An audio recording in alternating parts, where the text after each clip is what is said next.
Today our discussion turns to frequency programs, often referred to as loyalty programs. The timing on this is really very good, since one of the issues for our database marketing project is the question of a frequency program that the golf course has put in, and whether or not that particular frequency program, whether or not that program is successful in meeting its goals and objectives. Most of you are familiar with frequency and loyalty programs. They include airline frequency programs, bonds club programs. You might remember the famous Big Gulp promotion. Where you used to get a Big Gulp card, and it was stamped so that after you bought 6 Big Gulps, you got the 7th Big Gulp free. Air Force and a number of organizations, a number of service organizations such as that have programs in place where you can get 6 bad haircuts and get the 7th bad haircut for free. So today we're going to talk about frequency programs. The challenge for many companies is to develop a relationship with their customers in a way that protects them from having those customers leave the organization. And also, the second goal for many organizations is to increase their share of wallet. The solution for this is often frequency marketing programs. They're defined as a marketing strategy whose objective it is to identify, maintain, and increase the yield from your best customers through long-term interactive value-added relationships. Typically, the first company that puts a frequency program in is the firm that gains the most. Once one airline put in the frequent flyer program, the other airlines then had to match that frequency program, and of course their decision to put frequency programs in wasn't so much as a competitive advantage, but to eliminate the competitive advantage that the first company that put one in had. So in a competitive environment, really only the best programs work, and they only really work for the best companies. While a number of companies have frequency programs or loyalty programs, there is a danger with this, and the danger is that in many cases companies end up replacing good customer service and high quality products with loyalty programs, and in essence end up replacing social and structural bonding activities with a frequency program, which tends to be a financial bonding activity. And in that way, in some cases, loyalty programs actually weaken the relationships that you have with customers rather than strengthening them. Some other criticisms of loyalty programs or frequency programs include the fact that the programs are costly. And so it is important that when you put a program in that you gain more from the program than it costs to implement and maintain. A second criticism is that these programs potentially reward the wrong behavior. That is, it makes individuals loyal to loyalty programs and freebies rather than making them loyal to the actual product benefits and the good service that those products offer. Another danger, of course, is that as you add in financial incentives to any marketing plan, customers tend to become incentive shoppers. That is, they do whatever it takes to get the incentives, and they focus on incentives as opposed to focusing on being good, loyal customers. The final criticism tends to be that loyalty programs do commit to companies for a length of time. Most loyalty programs, even after they're ended, take a while to wind down, since a number of the accrued benefits and perks take a significant amount of time to actually be redeemed. Some basic decisions that must be made prior to implementing a frequency program. First decision that has to be made is, what are the program's objectives? If we're going to put in a loyalty program or a frequency program, first question that a company has to ask itself is, what's the goal? What's the purpose of the program? Is it to increase average order sizes? Is it to increase the frequency of purchasing? Is it to increase the share of wallet or the share of customers spending in that category that we get?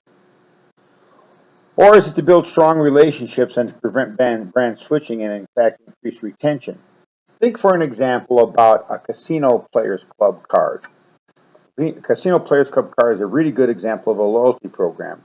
That is, they are designed to try to convince gamblers to gamble all of their budget or most of their budget with that particular organization, as opposed to gambling at a variety of different companies. The thought process for the casino is that if I can offer you a number of rewards based on how much money you gamble with me, you're much more likely to consolidate your gambling activities at one property to gain the most incentives. The second decision is, who will be the target group? So the question becomes, who is it that we're going to include in the loyalty program? Is it going to be all of our customers? Are we going to try to sign up all of our customers like most casino loyalty programs do? Or are we going to focus on just our best customers so that we are only interested in designing a frequency program or a loyalty program with our best customers?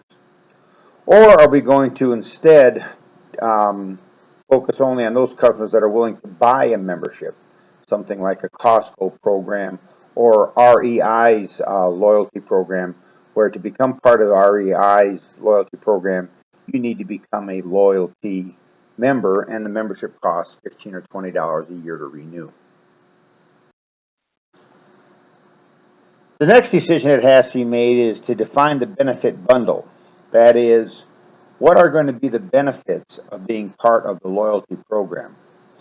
A number of years ago, Best Buy put a loyalty program together, and more recently, Sports Authority and Dick's Sporting Goods all have loyalty programs. I was a member of all three of those loyalty programs. I don't think I've ever actually accrued any tangible benefits. That is, any hard benefits. Every once in a while, I guess Dick sends me a $10 off coupon on my next purchase over $50 or something. But in all the times that I was a member of the Best Buy rewards program and the Sports Authority rewards program, I in none of those cases ever really received any tangible benefits. There are two kinds of benefit bundles that have to be considered. One are, of course, hard benefits. Those are benefits that cost the organization money. Hard benefits are typically designed to be dollar payback in terms of dollars, or payback in terms of gift certificates, or payback in terms of additional product. Soft benefits, on the other hand, being part of the benefit bundle, include things like being able to be the first to get a chance at sales, or a VIP line, or preferred parking for our best casino guests.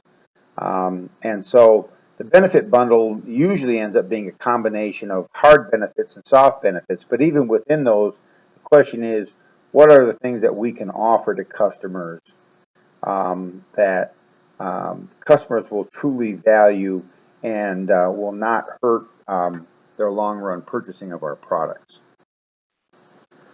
Next decision that has to be made is to develop a communication strategy.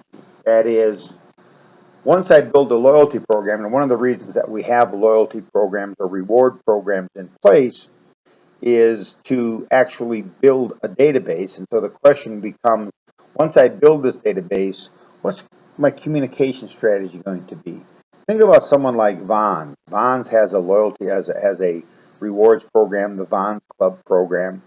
where you get a discount on goods when you swipe your Vons Club card. Um, what kind of communication do they have with you as a preferred guest or a reward customer, rewards a member? The answer in that case is virtually nothing. On the other hand, think about someone like Stations Casino. Once you become a Players Club card holder at Stations Casino, they have a very specific communication strategy in mind. They will send you specific messages providing you with information and opportunities to experience the Stations Casinos. They will make you very specific offers, and those offers might come via email or surface mail depending on your preferences and their um, chosen media to make those offers. Next, the organization needs to develop a funding program. For instance, will the rewards program or loyalty program or frequency program be supported by a membership fee? Obviously, there are not as many of these as there are free programs, but a number of organizations like REI and Costco and Sam's Club and places like that have some sort of a membership fee. You might also develop a funding program with a co-sponsor who buys your benefits and provides them to their customers. Remember that a funding program for a frequency program will cost an organization somewhere between $10 to $25 per person to administrate, and a 5 to 10% of sales funding rate. So that for an organization like Legacy Golf Course, for instance, which has a frequency program, it probably will cost them $10 per player to administrate the program, plus the benefits that they give people. And in their case, the benefits are approximately 10% of sales. And so in their case, it's a 10% funding rate along with probably a $10 per person administration. Question is, how am I going to fund that program? The next decision is an implementation strategy. That is, are we going to put the loyalty program in and implement it internally, or are we going to have it run by someone outside the organization? An example of an externally implemented program would be any of the programs that are implemented by Frequency Marketing Incorporated, as an example. There are a number of companies, Maritz Loyalty Marketing, there are a number of companies that will come in and design and implement and manage your loyalty program for you. Of course, this tends to be more expensive than doing it in-house. So a large organization like Stations Casino, their loyalty program is obviously run internally. But a smaller company might find that a loyalty company that actually comes in and runs your frequency or loyalty or rewards program might make more sense. And then, of course, besides the internal and external decision on implementation is the issue of training. To be able to implement a loyalty program, an organization has to be able to train its employees to make that program work. We're going to discuss this in a future lecture, the issue of an organization actually changing its culture and changing its thought process when it puts a rewards or loyalty program in. And then finally, an organization has to decide which metrics they're going to use and to continually develop and improve the program. An organization has to decide how much the loyalty program is costing and how much the profits are in a loyalty program. And many CRM programs were really loyalty programs, and they were in the early 2000s. They were very, very popular. Many organizations found that they cost dramatically more money to implement and administrate than they produce in terms of profits. And so as a result, People like Albertsons, for instance, have decided over time that it is more costly and more troublesome to run a rewards program than not to have one. And as a result, a number of companies over time have decided to eliminate their programs.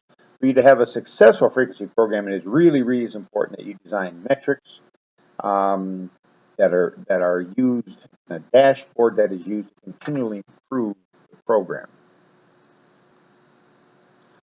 All right, well, this is the end of our discussion on the introduction to frequency programs. Once again, frequency programs come by lots of different names. They include frequency programs, rewards programs, loyalty programs, um, VIP programs, club programs, and a number of other names. And some future discussions will discuss what separates good programs from bad programs and how to go about administrating those programs. Once again, let's remember that frequency programs are not always successful. And in some cases, companies end up having to stop their loyalty programs or their frequency programs. They are complicated to plan and execute. Each situation is unique, and therefore each plan has to be designed to fit the circumstances. They can be expensive, so make sure that they are worth it for the company in terms of building a database, building a increasing lifetime value, and increasing both retention and spending rates. And of course, obviously, then the solution to this is to do your homework with lifetime value tables. One of the things that we're going to ask you to do with the golf course is to try to determine whether or not the current loyalty program has been a success or not, based on lifetime values and based on the amount of revenue it has generated and retention that it has generated compared to how they were doing previously.